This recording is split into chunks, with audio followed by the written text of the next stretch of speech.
వీరయ్య గారు. అధ్యక్ష, 7 రాష్ట్రాలకు విస్తరించున్న ఈ యొక్క కేసును మన రాష్ట్ర ప్రభుత్వం పరిధిలో కాకుండా సిబిఐ చేత విచారణ చేసి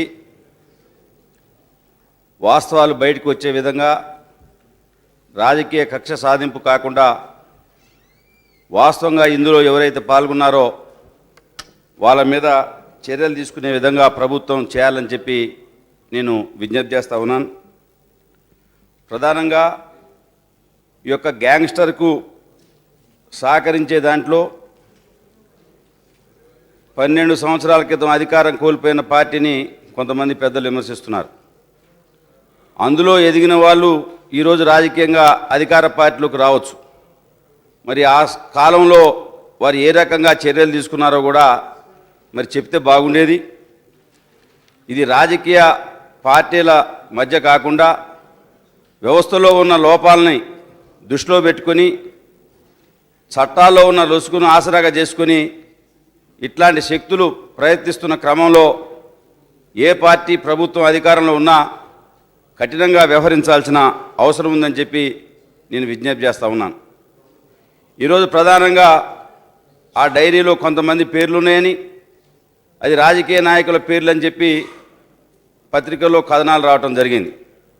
అందుకని ఆ డైరీ ఆధారంగా విచారణ జరగాలంటే ఆ డైరీని వెంటనే బయటపెట్టాలని చెప్పి కూడా నేను విజ్ఞప్తి చేస్తూ ఉన్నాను. అదేవిధంగా మిషన్ల మీద లెక్కించినట్టుగా ఆ రోజు మరి పత్రికల్లో కథనాలు రావటం జరిగినాయి. మరి ఎన్ని మిషన్లు తీసుకెళ్లారు, ఎంత డబ్బు అయితే వచ్చిందో తెలియదు. కానీ ఈరోజు ప్రభుత్వం మరి 1,90,00,000 పైన వచ్చినట్టుగా చెప్పడం జరుగుతుంది. మరి దీని మీద కూడా ప్రజలకు అనుమానాలు ఉన్నాయి, వాటిని నివృత్తి చేసే విధంగా చూడాలని చెప్పి కూడా ఈ సందర్భంగా నేను విజ్ఞప్తి చేస్తూ, ప్రధానంగా చాలామంది బాధితులు నయీం ముఠాలో వల్ల ఇబ్బందులు పడిన ప్రజలు ఉన్నారు. వాళ్ళని ఆదుకునే దానికోసం చట్టపరంగా మనం ఏం చర్యలు తీసుకోవచ్చో, మరి ఆ భూముల్ని చట్టపరంగా తిరిగి స్వాధీనం చేసుకునే దానికోసం ఉన్న అవకాశాలు ఏంటో కూడా ప్రభుత్వం పరిశీలన చేయాలని చెప్పి నేను ఈ సందర్భంగా విజ్ఞప్తి చేస్తూ ఉన్నాను. ఎందుకంటే 1000 ఎకరాల భూమి మరి రాసుకున్నాడని చెప్పి మరి భువనగిరి కేంద్రంగా కానివ్వండి, అనేక జిల్లాలో అనేక రాష్ట్రాల్లో భూ కబ్జాలకు పాల్పడ్డాడని చెప్పి చాలామంది బాధితులు ఈరోజు మరి ప్రభుత్వం ఒక సిట్కు దరఖాస్తులు పెట్టడం జరుగుతుంది. వాళ్ళని ఏ రకంగా మనం స్వాధీనం చేసుకుంటామో మరి ప్రభుత్వం కూడా స్పష్టం చేయాలి. అవసరమైతే ఒక ఫాస్ట్ ట్రాక్ కోర్టుని ఏర్పాటు చేసి న్యాయపరంగా ఆ బాధితులకు న్యాయం జరిగే విధంగా, నయీం బాధిన పడిన ఎంతోమంది భూములు కోల్పోయి ఆస్తులు కోల్పోయిన వారికి న్యాయం జరిగే దానికోసం ఆ బాధితుల పక్షాన ఒక ప్రత్యేకమైన ఫాస్ట్ ట్రాక్ కోర్టును కూడా ఏర్పాటు చేసి ఆ బాధితులకు న్యాయం జరిగే విధంగా మరి ప్రభుత్వం కూడా చూడాలని చెప్పి ఈ సందర్భంగా నేను విజ్ఞప్తి చేస్తూ, ఈ యొక్క కేసుని మరి సంవత్సరాల కొద్దీ లాగకుండా సత్వరం పరిష్కారం అయ్యే విధంగా ఆ బాధితులకు న్యాయం జరగాలి. ఆ డైరీలో ఉన్న పేర్లను బయటపెట్టాలి. ఆ డైరీని కూడా బయటపెట్టి దానికి ఆధారంగా ఒక నిష్పక్షపాతంగా విచారణ జరిపే దానికోసం తెలంగాణ రాష్ట్రమే కాకుండా ఇతర రాష్ట్రాల్లో విస్తరించున్న ఈ యొక్క కేసు మీద నిజాయితీగా నిజాలు నిగ్గు తేలాలంటే మరి సిబిఐ విచారణ చేసి ఆ యొక్క విచారణ ద్వారా మరి బాధితులకు న్యాయం జరిగే విధంగా ఎవరైతే ఇందులో పాల్పడ్డారో వాళ్లకు చట్ట పరిధిలో శిక్ష పడే విధంగా చూడాలని చెప్పి నేను ప్రభుత్వానికి ఈ సందర్భంగా విజ్ఞప్తి చేస్తున్నా. రాజయ్య గారు. అధ్యక్ష, ఈరోజు శాసనసభలో నయీం సంఘటన ప్రభుత్వం ఏ విధంగా స్పందించినది ముఖ్యమంత్రి గారు నోట్లో తెలిపిందని ప్రత్యేకంగా అభినందిస్తున్నాను. అధ్యక్ష, నయీము అనేక అకృత్యాలు, అనేక దౌర్జన్యాలు, అనేక భూదందాలు, అనేక మానభంగాలు చేసినటువంటి దుర్మార్గమైనటువంటి అరాచకాన్ని సృష్టించాడు. గతంలో ఉన్న పాలకులు ఎవరైనా తెలుగుదేశమైనా కాంగ్రెస్ అయినా వాళ్ళ హయాంలో ఇది పూర్తిగా జరగలేదు. ఈ ప్రభుత్వం వచ్చి 2 ఏళ్ళైనా 2 ఏళ్ళ వరకు కూడా అది జరగటం చాలా దురదృష్టకరం. కానీ ఈరోజు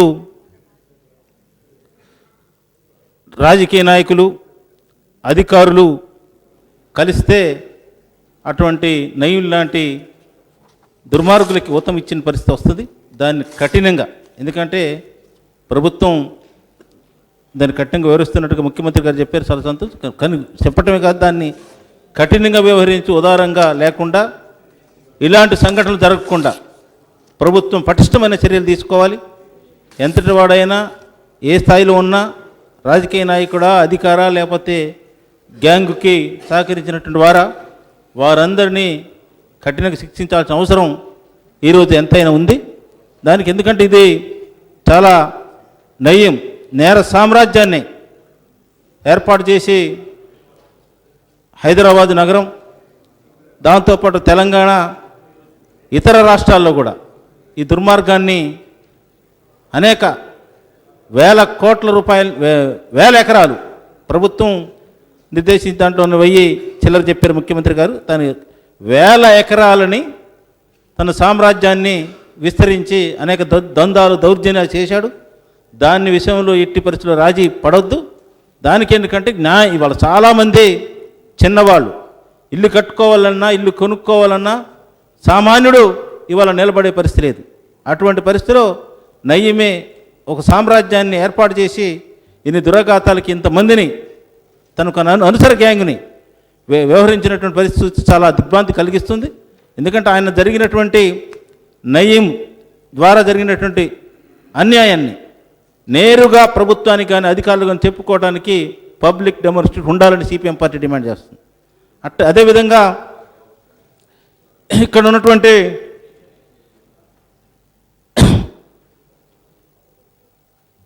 పరిస్థితుల్లో చూస్తే దాన్ని కఠినంగా శిక్షించాల్సిన అవసరం ఉంది. ఎందుకంటే నయీం అక్రమాలను వెలికితీసే విధంగా న్యాయ వ్యవస్థ అజమాయిషిలోనే దర్యాప్తు జరపాలి. దానికి సహకరించినటువంటి ఎవరైనా ఏ స్థాయిలో ఉన్నా వారిని కఠినంగా ఉంచాల్సిన అవసరం ఉంది. ఇప్పుడు ఏదైతే ప్రభుత్వం తీసుకుంటుందో ఈ చర్యలు ఇంకా వేగవంతం చేయాలి. ఎందుకంటే భవిష్యత్తులో, ఎందుకంటే ఇది హైదరాబాదు నగరం అభివృద్ధి కావాలన్నా, ఈ రాష్ట్రం అభివృద్ధి కావాలన్నా, ఇటువంటి దుర్మార్గుల అకృత్యాలను అరికట్టాలన్నా కఠినంగా వ్యవహరిస్తే తప్ప తెలంగాణ రాష్ట్రం అభివృద్ధి కాదు. హైదరాబాద్ లాంటి మహానగరంలో ఇటువంటి దుర్మార్గులు చేసినటువంటి అకృత్యాలు చాలామంది చెప్పుకోలేక ఉండే పరిస్థితి. కాబట్టి దాన్ని వెంటనే పబ్లిక్ డెమోన్స్ట్రేషన్ ద్వారా ప్రభుత్వానికి చెప్పుకునే అధికారం ఉండాలి. అతని న్యాయ వ్యవస్థ ద్వారానే విచారణ జరపాల్సిన అవసరం ఉంది అని సిపిఎం పార్టీ మేము డిమాండ్ చేస్తున్నాం. దానికి ఏదైతే ఈరోజు డైరీలు కానీ ఇతర ఆధారాలు ఉన్నాయో అది వెంటనే ప్రభుత్వం హ్యాండ్ ఓవర్ చేసుకొని పూర్తి విచారణ జరపాలి. ఎక్కడా దానికి దాయకుండా ఇబ్బంది లేకుండా ఉండేదానికి ఉండాలంటే పబ్లిక్గా అది తమరి రిస్కులోకి వచ్చి చేయాల్సిన అవసరం ఉందని కూడా సిపిఎం పార్టీ డిమాండ్ చేస్తున్నాం.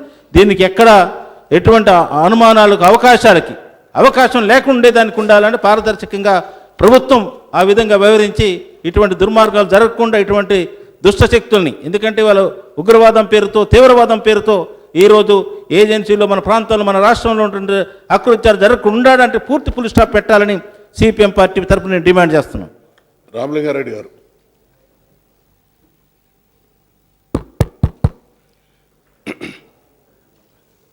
అధ్యక్ష, ఈ రాష్ట్ర ప్రజానీకం ఒక నరరూపరాక్షసిగా భావించిన నయీం నేర చరిత్రకు చరమగీతం పాడిన ముఖ్యమంత్రి గారిని నిండు సభలో నేను అభినందిస్తున్నాను. వాస్తవంగా ఒక శాసనసభ్యునిగా, టీఆర్ఎస్ శాసనసభ్యునిగా నేనే కాదు, యావత్ ప్రజానీకం, తెలంగాణ ప్రజానీకమే కాదు భారత ప్రజానీకం మొత్తం ముఖ్యమంత్రి గారిని అభినందించక ఉండలేకపోయిన ఎవరు లేదు. వాస్తవం భువనగిరి ప్రాంతంలో, ఆ ప్రాంతంలో వందలాది మంది, వేలాది మంది కుల సంఘాలు, మహిళా సంఘాలు వచ్చి పాలాభిషేకం చేసిన సందర్భాలు కూడా ఈ సభలో ఉన్న అందరికీ తెలుసు. ముఖ్యంగా ఈ దేశ ప్రయోజనాని కోసం ఎట్లయితే నాగార్జున సాగర్ నిర్మాణం చేసిరో, ఒక 100 నాగార్జున సాగర్లు కట్టిన దానికంటే కూడా గొప్ప పని మన ముఖ్యమంత్రి గారు ఈ తెలంగాణ సర్కార్ చేసిందని నిండు సభలో సగర్వంగా చెప్పుకోగలుగుతున్నాం సార్. చాలామంది సుఖ సంతోషాలతోని మరి భార్య పిల్లలతో కలిసి ఇళ్లలో స్వతంత్రంగా ఒక పూట అన్నం తిని నిద్రపోగలుగుతుందంటే దానికి ఈ తెలంగాణ రాష్ట్ర ప్రభుత్వము ముఖ్యమంత్రి గారు ఈ పోలీసు యంత్రాంగమే మరి వాస్తవం కారణం. అంతమంది వేలాది మంది ప్రజానీకానికి భరోసా ఇచ్చారని చెప్పి కూడా నేను సగర్వంగా చెప్పుకుంటున్నాను సార్. ఈరోజు వాస్తవంగా మేము ఆశించినాం, ఇది రాజకీయ అంశం కాదు. ఈరోజు ఏ పాత్రకైనా న్యాయం చేసే నటుల్లాగా ఈరోజు కాంగ్రెస్ పార్టీ తెలుగుదేశం పార్టీ నాయకులు మాట్లాడిన తప్ప దీన్ని ఫస్ట్ ముఖ్యమంత్రి గారిని ప్రశంసించాల్సిన అంశం. తెలంగాణ ప్రభుత్వాన్ని ప్రశంసించాలి. దీని వెనుక రాజకీయ భేషజాలు లేవంటే ప్రశంసించాలి. మేము ఒక శాసనసభ్యునిగా ఎన్నికల్లో 2004లో గౌరవనీయులు కేసీఆర్ గారు మాకు అవకాశం ఇచ్చి మేము పోటీ చేస్తున్న క్రమంలో నయీం మమ్మల్ని బెదిరించినప్పుడు మేము 2004 తర్వాత శాసనసభ్యులుగా ఇదే సభలో మేము చాలా ఆందోళన వ్యక్తం చేస్తూ స్వయంగా మేము మాట్లాడాం సార్, మాకు ఈ ప్రాబ్లమ్స్ ఉన్నాయి, మమ్మల్ని రక్షించండి, మాకు నయం నుంచి ప్రాబ్లమ్స్ ఉన్నాయని చెప్తే కనీసం ఇప్పుడు మాట్లాడిన జీవన్ రెడ్డి గారు కానీ ఇప్పుడు మాట్లాడిన తెలుగుదేశం నాయకులు కానీ ఏ ఒక్కరు కూడా మాకు కనీసం ఒక ఈ కాలంతో మద్దతు కూడా ఇవ్వలేదు సార్. ఈరోజు మాట్లాడుతున్నారు వాళ్ళు, ఈరోజు మాట్లాడుతున్నారు నిండు సభలో మాట్లాడాం, ఆన్ రికార్డు మాట్లాడినాం, మేము ఆన్ రికార్డు మాట్లాడియాలి సార్, ఆన్ రికార్డు మాట్లాడినాం. రికార్డు వెరిఫికేషన్ చేయండి. మీరు అధికారంలో ఉన్నారు, మీరు మంత్రి ఉన్నారు, మేము మాట్లాడితే కనీసం మద్దతు ఇవ్వలే. ఈరోజు దీన్ని రాజకీయంగా మాట్లాడి ఇంట్లో ఏమో జరిగింది, 2.5 ఏళ్ళు ఏం చేశారంటే వాస్తవాన్ని పెంచి ప్రోత్సహించింది మొత్తం తెలుగుదేశం పార్టీ అయితే ఆ దుష్టశక్తికి ప్రోటీన్లు విటమిన్లు అందించి అప్పుడేమో అతను పెంచి పోషిస్తే వీళ్ళు భూదందాలకు అన్నిటి సహకరించింది కాంగ్రెస్ పార్టీ తప్ప ఇంకోటి ఏం కాదు సార్. ఇది యావత్ ప్రజానీకానికి దీని మీద ఫ్యాక్ట్ ఫైండింగ్ చేసినా కానీ 100% ఓట్లు ఈరోజు ముఖ్యమంత్రి గారికి తెలంగాణ ప్రభుత్వానికి వస్తాయి తప్ప ఇంకోటి ఏం లేదు. మా జీవితంలో కూడా 100% ఓట్లు కూడా ముఖ్యమంత్రి గారికి వస్తాయి. వాస్తవంగా ఇంత మంచి రాష్ట్ర ప్రజానీకానికి ఒక శాంతియుత వాతావరణం కల్పించడానికి ప్రయత్నం చేస్తున్న ముఖ్యమంత్రి గారిని ప్రశంసించాల్సింది పోయి ఏదో యాశాస మాట్లాడడం, కనీసం సభలో ఇప్పుడు మాట్లాడుతున్నారు సార్ వీళ్ళు నయీం భూతం అంతమంది ఈరోజు సభలో మాట్లాడే సాహసం చేస్తున్నారు. గతంలో మేము మాట్లాడలేము సార్, జూనియర్స్ అయినా మేము మాట్లాడాం.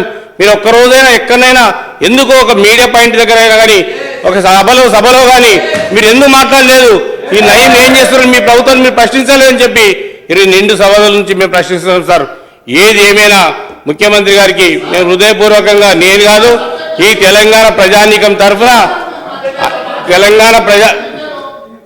మీరు అసలు మీకు మాట్లాడిన మీ నిండు సభలో మొత్తం యావత్ ప్రజానీకం అంతా ఈరోజు ఈ సంఘటనతో ఊపిరి పీల్చుకుంది సార్. ఊపిరి పీల్చుకుంది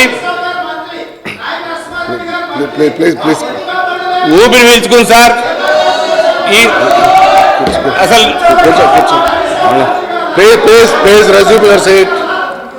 మాట్లాడే మీరు కూర్చోండి సార్. రేవంత్ రెడ్డి గారు కూర్చోండి. అధ్యక్ష please take your seat. Please take your seat. Ramalinga Reddy గారు అధ్యక్ష కంక్లూడ్ చేయండి. ఈ సభలో నయం గురించి మాట్లాడే నైతికత ఎవరికైనా ఉన్నది అందరికి ఉండొచ్చు, కానీ ఈ మాట్లాడే తెలుగుదేశం రేవంత్ రెడ్డి గారికి కానీ మాట్లాడే కాంగ్రెస్ వారికి కానీ అసలు లేదు. పేరు ఉద్దేశించడం కరెక్టో కాదో కానీ నేను డైరెక్ట్ ఉద్దేశించి మాట్లాడుతున్నా. మీరు మాట్లాడే రైట్స్ అసలు మీకు లేవు. మేము గొట్టగొట్ట ఏడ్చాం సభలో, నిండు సభలో మాట్లాడితే ఏ ఒక్కరు మద్దతు ఇవ్వలే మాకు.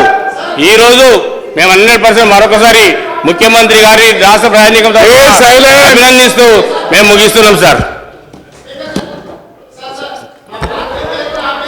రేవంత్ రెడ్డి గారు అధ్యక్ష గౌరవంగా వచ్చింది. Please take your seat. Please అధ్యక్ష కావాలని కాదు, ఒక వరుసలో వచ్చింది దాని. Please take your seat. CM గారు నిల్చున్నారు, మీరు కూర్చోండి. మీరు కూర్చోండి. Please take your seat. మీరు కూర్చోండి, ముందు కూర్చోండి. సీఎం గారు నిల్చున్న తర్వాత ప్లీజ్ టేక్ యువర్ సీట్. మీరు కూర్చోండి. మీకు తర్వాత వివరణ ఏదైనా కావాలంటే అప్పుడు ఆ సందర్భాలు ఇస్తాం. మీరు కూర్చోండి. ముఖ్యమంత్రి గారు లేచి నిల్చున్న తర్వాత రేవంత్ రెడ్డి గారు మీరు కూర్చోండి. సీఎం గారు నిల్చున్నారండి, మీరు కూర్చోండి. తర్వాత మీకు ఇస్తాం. మీరు కూర్చోండి. మీ క్లారిఫికేషన్ సందర్భంగా మీకు ఇస్తాం. కూర్చోండి ప్లీజ్, కూర్చోండి.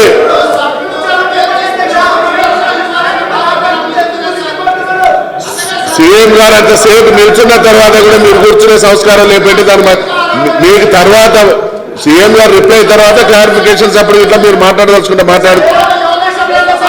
ఇప్పుడు దూరంలో వచ్చినటువంటి దాన్ని కూడా రాత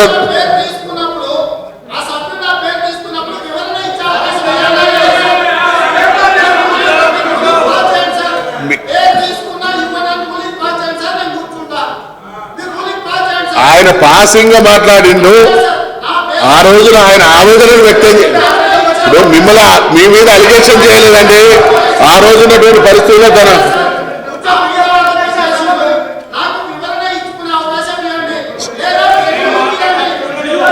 ముందు మీరు కూర్చోండి. సీఎం గారు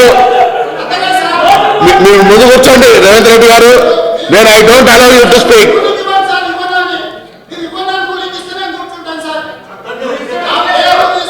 తన ఆవేదనను వ్యక్తం చేసింది తప్ప మీ మీద కావాలని చేసినటువంటి మాట లేదు. Please resume seat.